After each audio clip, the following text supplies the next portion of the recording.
Welcome back, YouTubers, to Near Mint Condition. This is Omar, and today I'm going to do a quick overview of the Mighty Morphin Power Rangers Year 2. I'm going to be looking at the content and compare it to the size of an omnibus and an absolute in case you're wondering what these books are like. So stay tuned. Alright, let's get this started. So the first thing I'm going to say is, this is going to sound blasphemous, but I am not a fan of the Power Rangers show. I never was. I was a fan of the Sentai stuff because that's kind of the stuff that I grew up watching when I was in Peru, like Ultra 7 and Ultraman.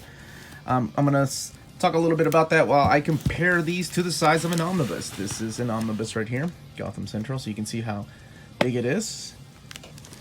Comparison, so it's a little taller, which is nice. The retail price of these are $75, by the way.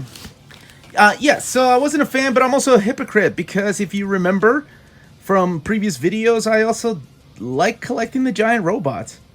What can I say? I have a weakness for giant robots, and you can check out that video where I put them up on that link above.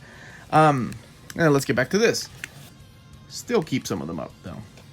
So, I guess I'm a bit of a hypocrite. So here is the Absolute Transmetropolitan, which I did an overview of recently, and compare it to this book. So it's not as tall. And it doesn't come with a slipcase. However, there is a convention slipcase available too, if you want to check that out. And compare it to Year 1.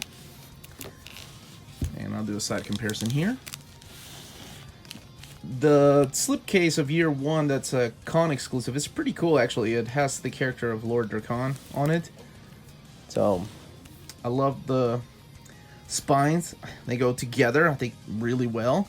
So, of course, Year 1, collecting issues 0 through 12, and has the Green Ranger. Also a forward by Jason David Frank, who played Tommy Oliver, the Green Ranger. And Year 2 has a forward by Austin St. John. And this collects issues 13 through 24, and annuals 2016 and 2017. So quite a bit of stuff. Let's look at it and look at the build of the book real quick.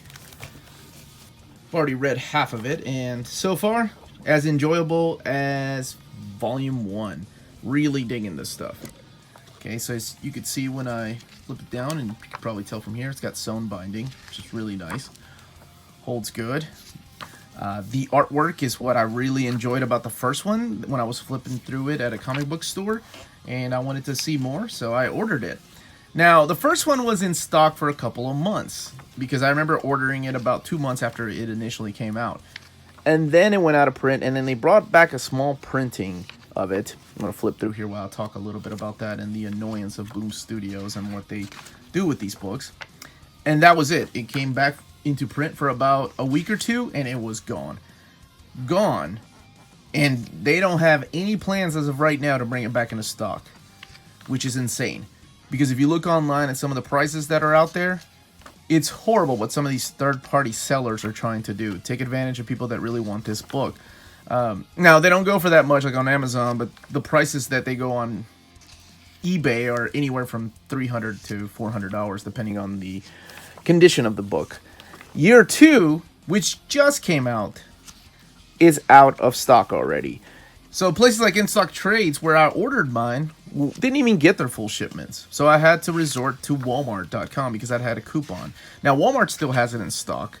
However, places like Amazon have 1 to 2 months shipping. In Stock Trades says they're going to get more shipments from the distribution center whenever it comes back into stock. So I'm hoping that they do, because I really hope everybody gets to read this book. Because that's what I was going to say. I don't like the Power Rangers show. I never did. That was something my younger brothers watched. And like I said, I like the original Japanese stuff, the Sentai stuff. So it took me a little while. I remember flipping through the pages of Year 1 when I was at a comic book store, actually in Vegas. And I was like, okay, I like the artwork. Let's check it out. Let's see what it has. And I ended up really digging the story. It's sort of a modernization of the classic story of the 5 Rangers, and then there's a 6th Ranger, Tommy, who joins the team, and it's kind of the aftermath that Rita Repulsa was making him evil, so he's having to deal with that, whether he is or not. Then the ending of that Year 1 was awesome because it led us into this other world, this other dimension, and that's where this book takes place. And this also collects a lot of the backup stories that were found at the end of each issue. So this is all the extra content in the back from the back of the issues. And I remember when I did my haul video, when I bought year 1, I held up, which I'll do the same here, how many pages of the covers are collected in this. And somebody made a comment saying, okay, that's the reason why I'm buying this, because of all that extra stuff in the back. So, cover gallery, starting right here. All of this is nothing but covers. That much. That's insane. Like, sometimes with Marvel hardcovers, you kind of get 6 covers in each page, or 7 covers, if you're lucky, and then every once in a while you get the splash pages. Even in omnibuses, because there's just so many covers through these books. But in this, because like the retail price is $75, they want you to have it all. And part of the reason people collect these are the covers, the variant covers. They are really awesome. And a lot of people, for nostalgia's sake, want to collect them all. There's an awesome kind of... Oh, I love this art. This is Dan Mora. I'll show you when I get to it, because I was looking at it. It's kind of an homage to X-Men 1. But it doesn't collect the entire thing, because some of it was... some of the variants are from the Go-Go Power Rangers ongoing series. Which is another thing I was going to say. They technically have enough for a year 2.5 with the Pink Ranger miniseries and then the Go-Go Power Rangers ongoing series. They really have enough to collect a 2.5 hardcover. I hope they do. And I hope to see, you know, other characters on there. Like the Pink Ranger would be a nice cover, I think. I hope they don't go straight to white, because I think she's one of the shining stars of this book. I'm trying to get to that cover. Okay, this is part of the cover where Magneto was here in X-Men 1, and then the X-Men there. But like I said, this is only partial art because the other parts were collected in the Go-Go Power Rangers annual and the ongoing series. And yeah, fans, this is a book for anybody that loved Power Rangers as kids, or just people that like comic books. I think you don't have to know anything about Power Rangers to enjoy this stuff, other than the fact that they were 5 teenagers, and I don't even think they have attitudes. But anyway, that is everything in here. And there's that nice glossy lightning like in the first one, and the coin also has a little gold gloss. Yeah, I like the feel of the book. It's nice.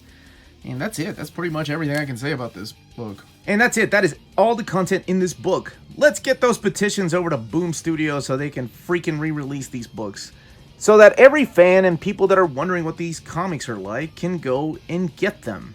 Please don't forget to hit that like and subscribe button, and check out our weekly show that comes out every Thursday, and our live show that comes out every Tuesday at 8 p.m. Eastern Standard Time.